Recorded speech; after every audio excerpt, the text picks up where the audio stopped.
Thank you. So this paper is a look at community-based practices at archaeological sites in Turkey.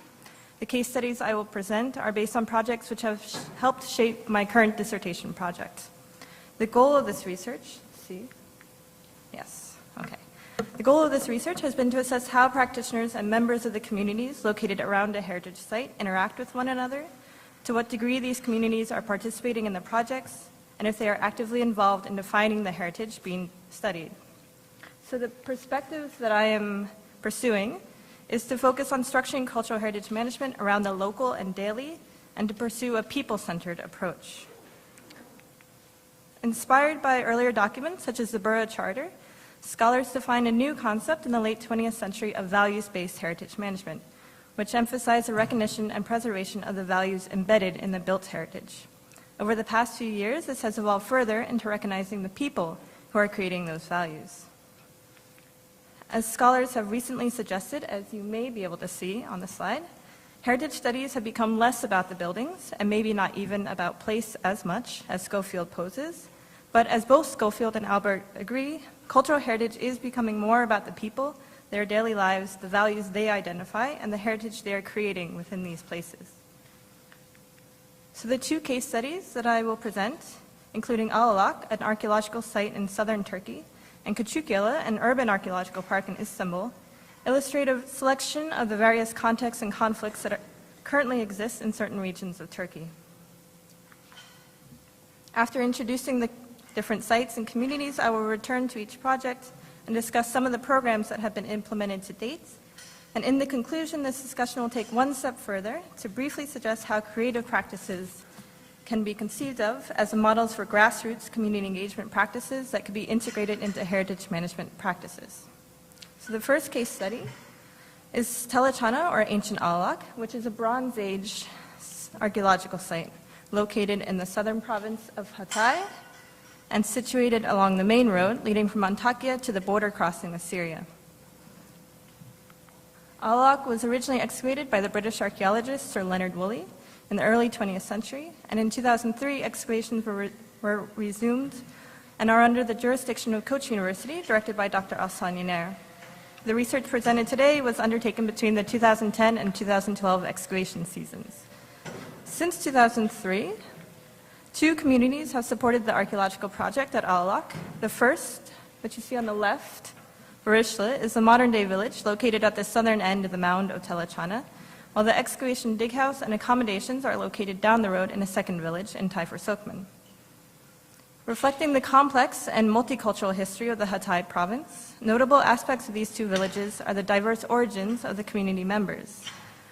Residents of Tayfur Sokman are originally of Black Sea origin, but were relocated from their northern villages to Hatay over 20 years ago because of extensive dam and road construction. The residents of Varishla, on the other hand, are ethnically Arab. Some of the families have lived in this village for at least a century, and during Woolley's excavations, residents from Varishla, such as this gentleman, were hired as workers and tea servers. In the case of Ağalak, the communities are not an indigenous population with a hereditary claim on the ancient remains. Also, due to tensions across the border and additional domestic political unrest, the current goals of cultural tourism in the region have been threatened. Other more immediate issues at the site have been related to land rights. For instance, the families in Tayfur Sokman entered an agreement with the government when they moved from their homes in the Black Sea that they would not sell their land or homes for 20 years. Now that that period is over, the families are starting to leave and move back north, altering the demographics of this village. At Varishla, on the other hand, the main contestation has been because the village is located within the legally defined first-degree boundary of the archaeological site, which stipulates that they cannot build or repair their homes without a strict and lengthy bureaucratic process, which, if not abided by, can result in punitive fines and even prison sentences. The second case study is the Curricula Archaeopark, which is located on the Asian side of Istanbul, far from the center of the city, along the shores of the Marmara Sea. The site was first surveyed in the late 1950s, and the current project is under the direction of the Istanbul Archaeology Museums, with Dr. Alessandro Ricci, a professor at Koç University, as a scientific advisor since 2001. This site is a Byzantine archaeological site dated to the 9th century BCE and has been identified as a monastic complex. As for the local population at the Curricula Archaeopark, this community is recent. The neighborhood was only built up in the 1980s, and according to registers by the municipality, these communities migrated here from the Black Sea. Like many metropole, Istanbul has been growing exponentially in the past few decades, leading to overdevelopment and a landscape becoming more and more cluttered with skyscrapers. And so neighborhoods close to Curricula, the edges of the city, are now expanding vertically. However, in the area directly adjacent to the site, construction is restricted by new zoning regulations, similar to the situation at Curricula next to Ağalak. But to counteract this rapid urbanization, one of the values of this site that is being promoted by the archaeological team is its use as a green space, a rare occurrence in Istanbul.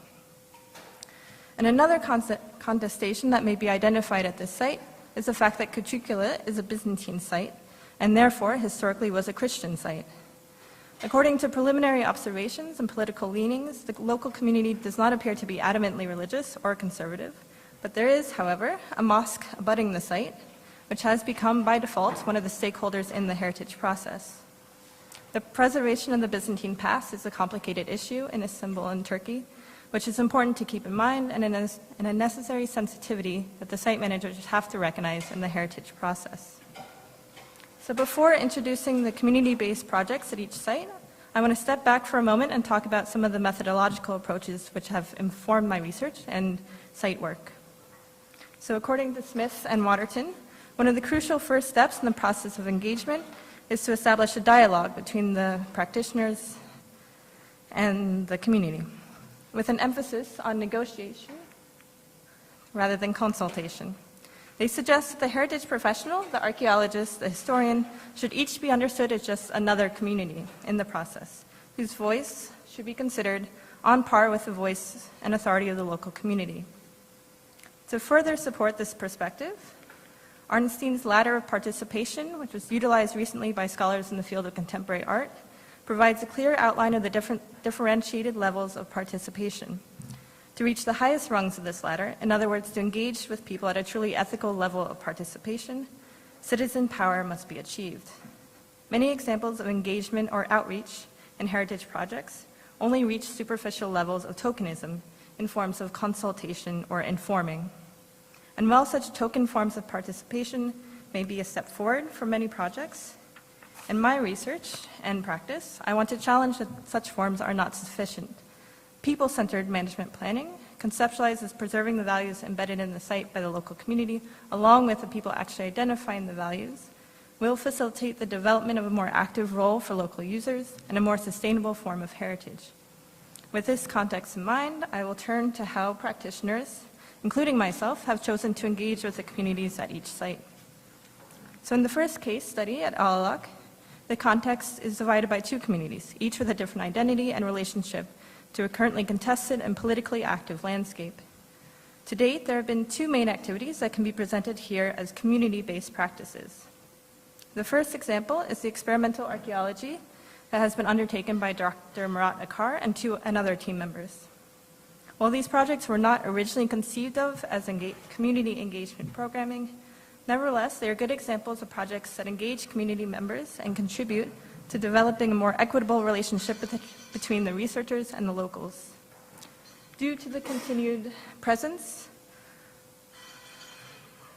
in this region of architecture and technology, which is comparable to what was utilized 4,000 years ago, many of these projects have relied on the expertise of local community members, bringing them into the actual research process and requiring their leadership in the implementation phase.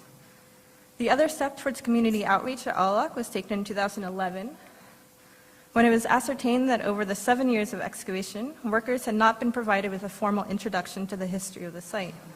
For this reason, mound tours were organized for both the women who worked at the dig house and for the excavation workmen as a preliminary action towards engaging the communities.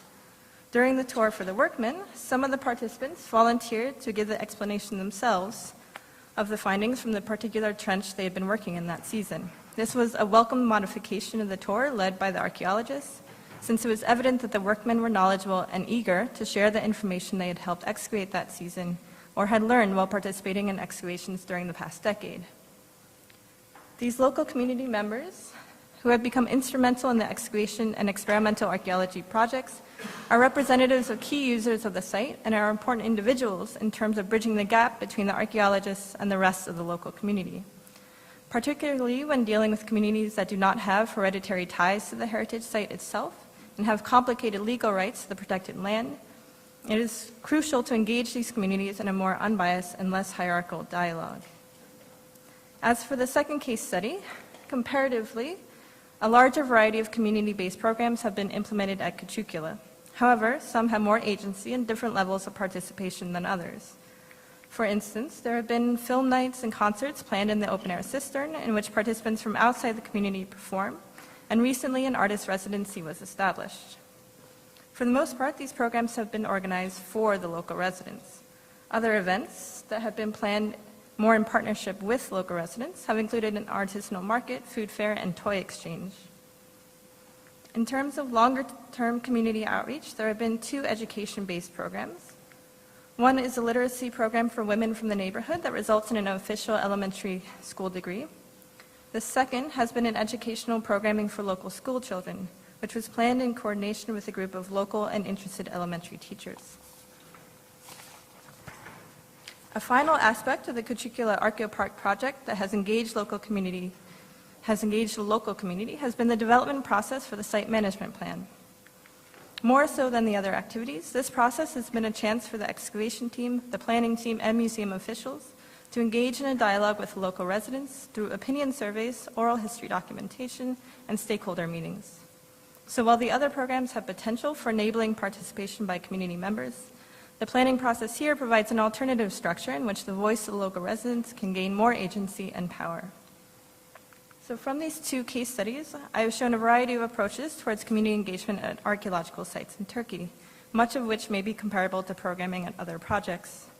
So what I would like to add to this research is the emphasis on recognizing heritage as a continuous process as opposed to a static object, and also to understand that heritage studies cannot be divorced from the contemporary context in which projects are set. Especially in these examples of archaeological sites, where the current communities are not ancestrally tied to the heritage that is being studied by the archaeologist, it becomes important to find alternative ways to engage these communities in the process and to create a sense of ownership that is not predicated on past habitation of the space. In order to provide a framework, in my current research, I'm looking to models of, participatory and creative practices from the field of art, specifically from a new genre of contemporary art termed socially engaged. So practices such as holding conversations on front porches, renovating rundown homes, and creating neighborhood co-ops have been grouped by scholars under this new label. In terms of cultural heritage, when working with non-indigenous or even migratory populations, where distinct heritages are being created and shaped, this model of socially engaged creative practice can provide a way forward in terms of facilitating grassroots, community-led initiatives and provide a structure in which to foster and preserve new heritages. So to illustrate this point further, I will end briefly by mentioning a few examples from comparable creative practices from Turkey. Firstly, the artistic acts of protest as seen during the anti-government Gezi protests in Istanbul in 2013, such as the Standing Man, as you see on the slide, and the Rainbow Stairs, which you see here, engaged newly formed communities on a wider scale throughout Istanbul and Turkey. And over the past couple of years, the settlement of Syrian refugees in Istanbul have sparked the launching of new spaces of creative engagement, such as an Arabic language bookshop, which organizes talks, children's workshops, and film events, an NGO which offers an art therapy program for Syrian children, and another NGO that has initiated an all-women craft collective, each of which have engaged communities on different levels of participation through creative exchange and dialogue.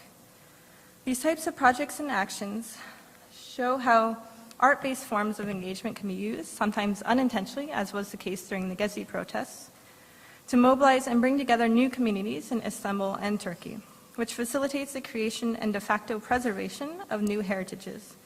If the direction of heritage studies continues towards people-based conservation, as practitioners, we need to consider and nurture more participatory methodologies, working across disciplines, incorporating creative practices, and taking inspiration from these types of creative moments and community-led initiatives. Thank you.